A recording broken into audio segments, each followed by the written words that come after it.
Hey y'all, Daniel Aaron here, your guide to vibrant living, and it seems we are on a Facebook Live mini train of explorations into intimacy and love, communication, and to get into this one, I got a lesson and I got a story. First though, a poem, which you may know. It's one of my favorites, and it's called Allah Allah.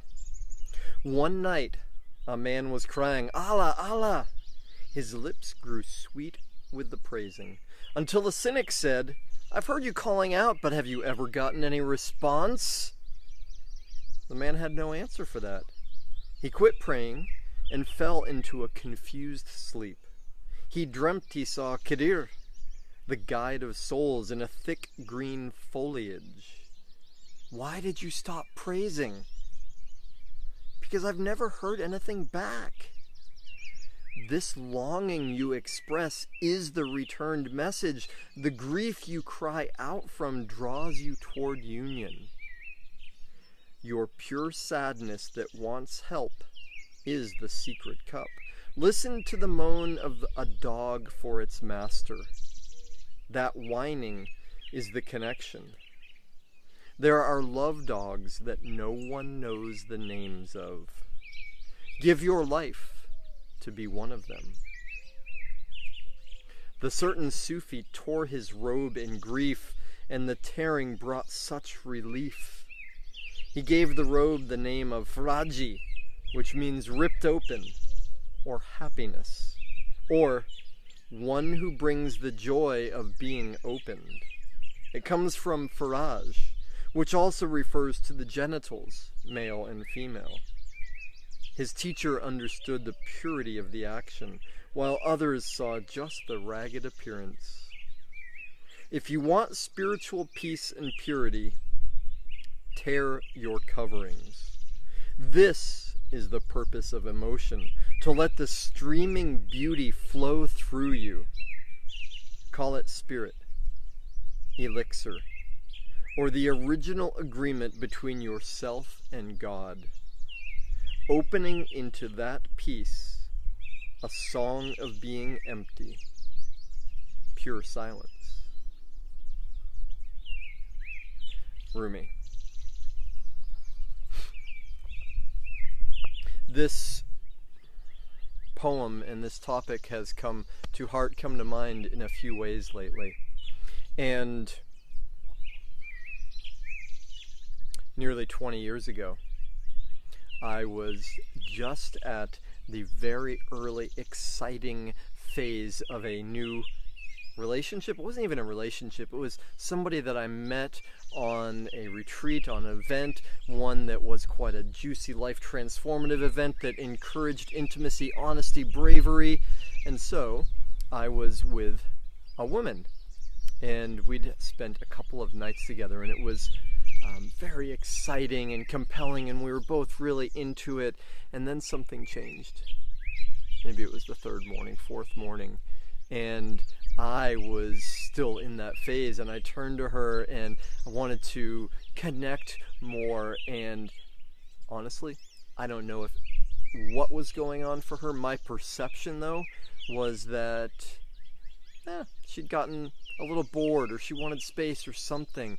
And I felt in me, in that moment, this fear of rejection, this sense that, oh, she's not into it anymore.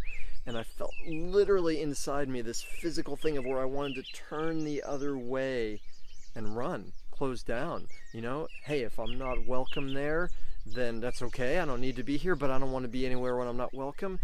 And I felt myself tending to pull my love, my attention away because of her response, her reaction, or my perception of it. And it was a brilliant moment for me because I felt it, and I said, wait a minute, what if I do something different? And I turned back toward her. And it didn't matter what her response was. What I realized in me is I was about to close love down, and I didn't need to. And I had another option available to me. Somebody wrote in recently asking for help with something like unrequited love. And one of the things that came to me, this poem that I just read to you, and part of where that poem came back to me recently is maybe 6 weeks ago, I put my daughter on a plane to go see her mother, and which, you know, she does periodically. She's been with me full time for most of her life, and she goes to see her mother periodically, but this time it's going to be an extended one. And I felt extended vague trip time with her mother, and I felt for me that ripping open, the just missing her, you know, the joy of our relationship and how much I love her, and in that missing her, and a little bit pathetic in some way, or just normal healthy parenting attachment love. And I felt myself breaking open and crying in the midst of it, and wanting wanting her to be back with me, or wanting connection, or to talk on the phone, or whatever it was. And then I remembered that I was that dog whining for its master, right? And that longing, that moaning, that desire, bittersweet as it is, that is the love. And if we can continue to just keep opening ourselves up and loving, whether or not the other person seems to want to engage or not, appreciate it or not, whether we have a relationship or not, right? Like the Michael Franti lyric I love, oh geez, I don't know if I'll get it now, who do you love? Now it's something like that in one of his songs. Do you love is the question. It's not who do you love, it's do you love, right? Let's keep loving. All right, y'all. Enough poetic for you today. I hope that's helpful. Thank you for being interested. Thank you for tuning in. Thank you for upgrading your level of loving. We need it in the world, and you are the one.